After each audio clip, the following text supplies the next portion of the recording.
Dear students, आज हम करेंगे क्लास 8 की इंग्लिश वर्कबुक का formative assessment 5, page number 43। Question first, which sign board says beware of the falling rocks. कौन सा साइन बोर्ड हमें बताता है कि गिरती हुई चट्टानों से सावधान रहें? तो इनमें से ये वाला साइन बोर्ड हमें बताता है कि हमें गिरती हुई चट्टानों से सावधान रहना है।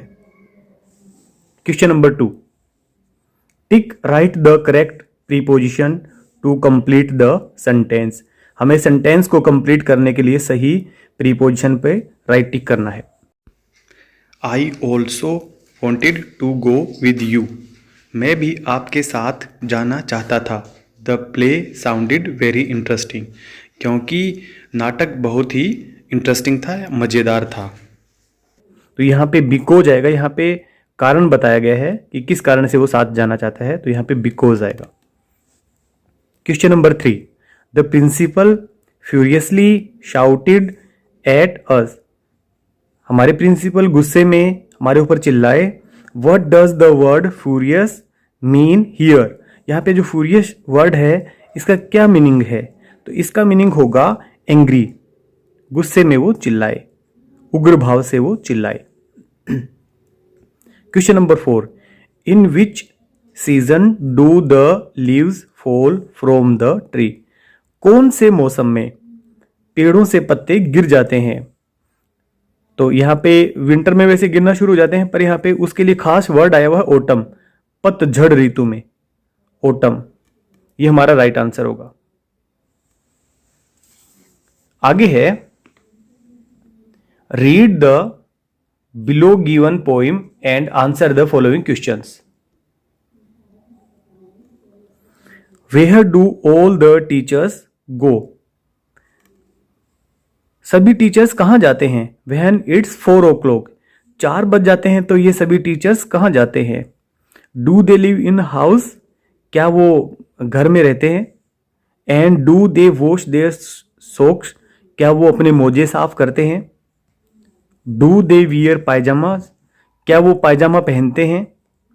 And do the watch TV, क्या वो टीवी देखते हैं? And do they pick their nose, क्या वो अपने नाक साफ करते हैं उंगली डालकर? The same as you and me, जैसे कि आप और मैं करते हैं। तो इसके क्वेश्चन के हम आंसर देते हैं। क्वेश्चन नंबर 5 है, what are the different kinds of activities mentioned in the poem. यहां पे कौन सी अलग अलग प्रकार की एक्टिविटी हैं जो यहां पे मेंशन की गई हैं या यहां पे बताई, इसके अंदर बताई गई हैं? तो जैसे कि हमने यहां पे देखा, यहां पे हमने देखा wash the socks, wash the socks. Next हमने यहां पे देखा वियर पायजामा। हम इसी में से इसका आंसर ढूंढ देंगे।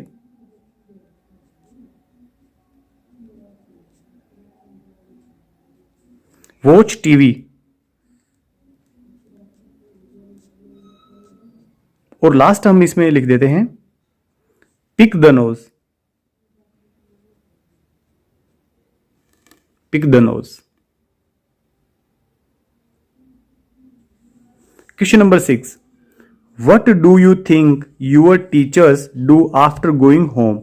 आप क्या सोचते हैं कि आपके अध्यापक घर जाने के बाद क्या करते होंगे? तो देखिए, आपके टीचर थक जाते होंगे आपको पढ़ाने के बाद, तो वो रेस्ट करते होंगे घर पे जाने के बाद। They do rest. और चाय नाश्ता लेते होंगे साथ में। And take tea. और कपड़े चेंज करते होंगे। जो भी आपको ठीक लगे वो आप इसमें लिख सकते हैं। नेक्स्ट है, look at the given picture and answer the following questions. हमें नीचे दी गई पिक्चर को हमें देखना है और जो क्वेश्चन दिए गए हैं उनके आंसर हमें देने हैं। Where are the mother and daughter sitting. Mummy और जो इसकी बेटी है वो कहाँ बैठे हुए हैं? तो ये कहाँ बैठे हुए हैं? घर के बाहर की तरफ बैठे हुए हैं। न तो कोई पार्क है, न रेलवे स्टेशन है, न कोई बस स्टैंड है, न कोई होटल है। ये हमें घर दिखाई दे रहा है इनका। ये घर के आउटसाइड बैठे हुए हैं। यहां पे हम लिख देंगे they are sitting outside their house, outside their house.